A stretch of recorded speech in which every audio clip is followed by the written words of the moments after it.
कैसे रह पाऊंगी मैं आपके बिना मम्मी जी? नहीं नहीं नहीं नहीं, नहीं आप हमारे साथ चल रही हैं। अरे बहू, पीछे घर भी तो देखना है, घर बंद करके कैसे जा सकते हैं आप? आपके पैर पड़ती हूँ मैं मम्मी जी। ये कहते हुए प्रीति अपनी सास के बगल से उतरकर उनके पैरों में बैठ जाती है। देखिए जी, संभालिए जरा, ऐसे कैसे मेरे पैरों पर बैठ गई है? तब से समझा रही हूँ, समझ ही नहीं रही, रो रो कर सांस चढ़ा ली अपनी। अरे बहू, पैर मत पकड़, पाप लगवाएगी क्या मुझे? मैं ना जाऊंगी मम्मी जी, निखिल जी को अकेले भेज दीजिए प्लीज। प्रीति के ससुराल का माहौल बड़ा अजीब दिख रहा था। वो फूट फूट कर रो रही थी। उसकी सास उसे संभालने की कोशिश कर रही थी। तभी दरवाजे से सीता और बबीता अंदर आती है।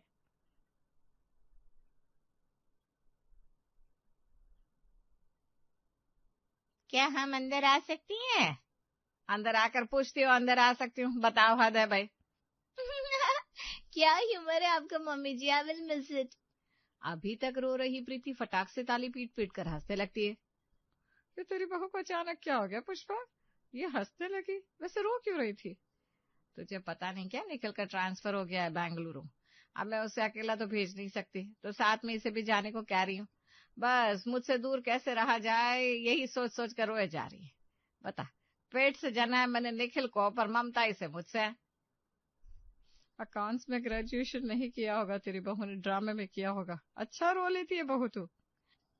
आपको मेरे आंसू झूठे लग रहे हैं?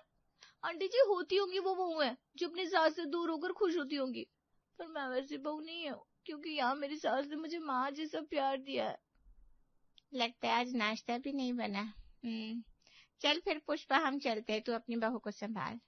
बबीता सीता का हाथ पकड़कर उसे पुष्पा के घर से बाहर ले जाती है। ये क्या बात हुई बबीता, अच्छे से क्लास भी नहीं लगाने दी तूने मुझे प्रीति की। क्या समझती है अपने आप को? ड्रामा तो ऐसे कर रही थी भाई जैसे देवी हो। जानती नहीं क्या, मैं खुद मंदिर जा जाकर व्रत बोले इसने। निखिल की ट्रांसफर के लिए, ससुराल से दूर होगी तब जाकर आजादी मिलेगी ना। बाहर सिर्फ आजादी नहीं, काम भी तो करना होता है। यहाँ प्रीति काम ही क्या करती थी मुझसे पूछ। सामने वाली खिड़की से सब कुछ देखा है मैंने। सुबह उठती थी 9 से 10 बजे, तब तक तो पुष्पा सारा नाश्ता तैयार करके रखती थी। खाना बना हुआ होता था, बस रसोई में आया, परोस लिया, वो भी बिना नहाए धोए।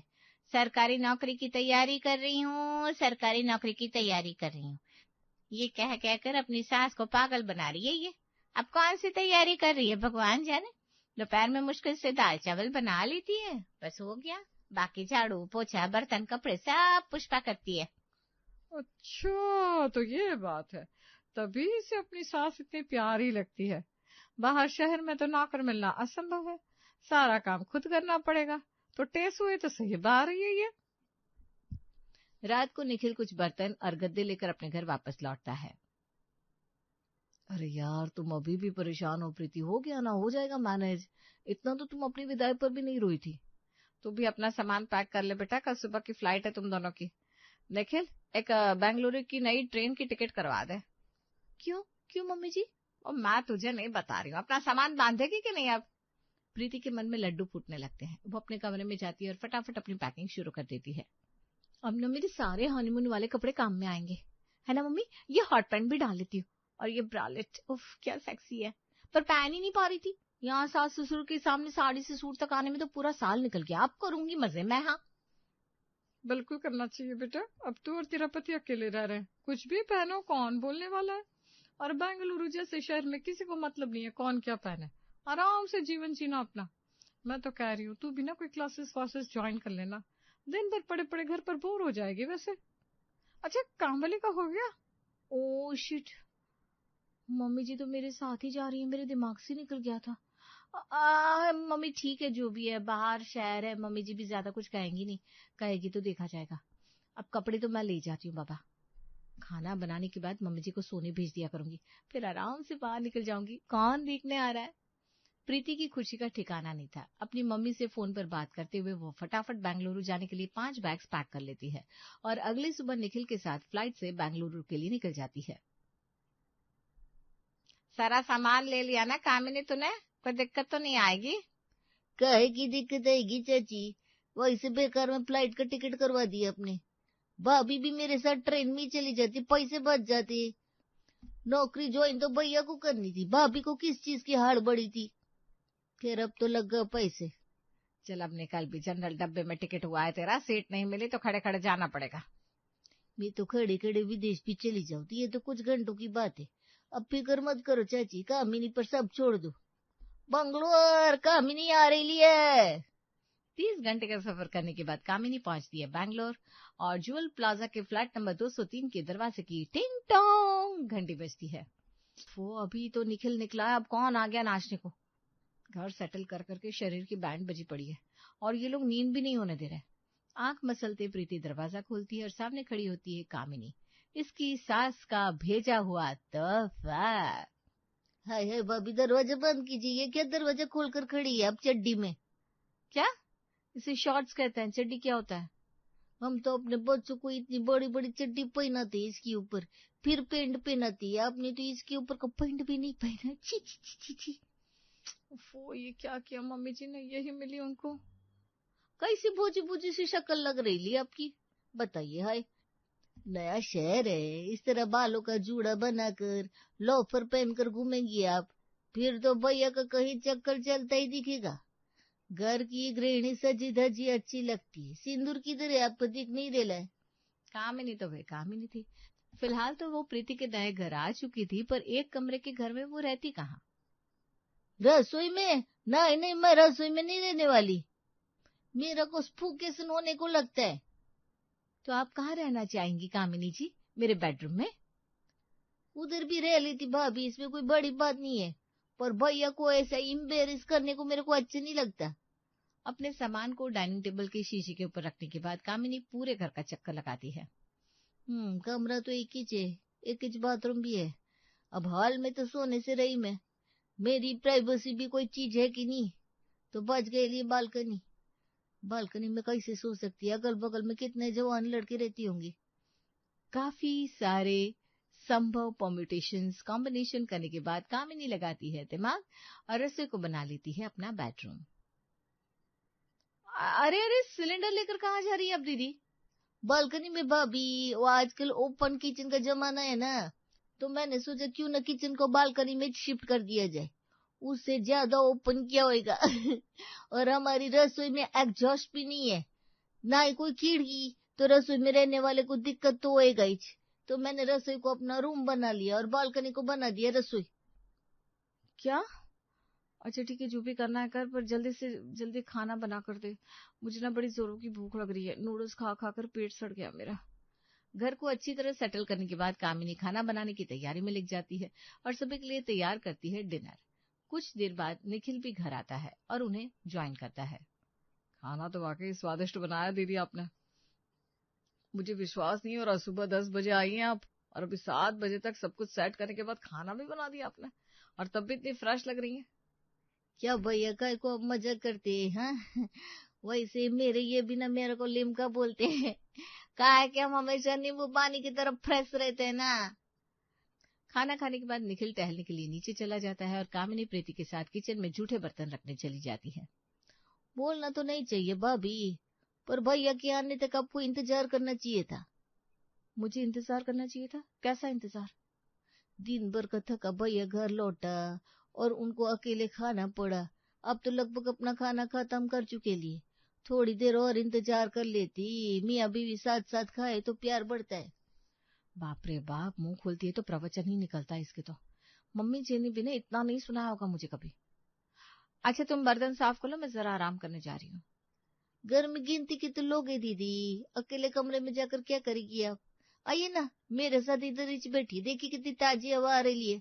वो क्या है ना, अकेले मेरे से बर्तन नहीं धुलते। धीरे धीरे दिन बीत रहे थे। प्रीति से ज्यादा कामिनी बेंगलुरु के नए घर में सेटल हो रही थी। सुबह के 9 बजे प्रीति आराम से अपने कमरे में सो रही थी, तभी कोई एसी ऑफ कर देता है। लाइट जाने की समस्या यहाँ कब से आ गई? तभी कामिनी प्रीति के ऊपर से चादर खींचती है। अरे यार कामिनी, क्या हो गया? आज निखिल ने इंटरमिटेंट फास्टिंग की है, वो ब्रेकफास्ट करके नहीं जाएगा। तुम्हारे भैया को मैं भूखा नहीं भेज रही हूँ, डोंट वरी प्लीज, अब मुझे सोने दो। अरे भाभी, अच्छा लगता है क्या? सूरज सर पर चढ़कर आ गया है, अब नाश्ता बनाना हो कि नहीं बनाने को? इस समय घर की बहू सोई हुई अच्छी नहीं लगती, चलिए उठिए। प्रीति कामिनी की बात को इग्नोर करके करवट लेकर सो जाती है। माफ कीजिएगा भाभी, आपके घर की गृह सभा बनाए रखना फर्ज है मेरा। चाचा जी ने मेरे पे विश्वास किया है, कामिनी झाड़ू लेकर बिस्तर के इर्द गिर्द झाड़ू लगाना शुरू कर देती है। प्रीति के चारों तरफ धूल ही धूल थी, जिस कारण खांसते खांसते उसे ना चाहते हुए भी कमरे से बाहर आना ही पड़ता है। क्या बात है प्रीति, आज तो मुझे दरवाजे तक छोड़ने आ गई। मान गए कामिनी दीदी, आपके आने का फायदा तो बड़ा हुआ है मुझे। ठीक है प्रीति, चलता हूँ, टेक केयर। अब उठ ही गई थी तो आ गई। ऑफिस तो पास में ही है आपका भैया, एक काम करो ना, दोपहर में घर पर खाना खाने को आ जाने का। वो क्या है ना, अकेले अकेले भाभी का मन नहीं लगता।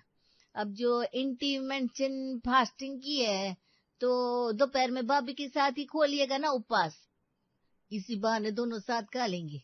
और आपका व्रत खोलने की खुशी में खाना भाभी ही बनाएगी, ठीक है ना भाभी? प्रीति कुक करेगी, फिर तो मैं आ रहा हूँ। वैसे आइडिया बड़ा सॉलिड दिया है आपने।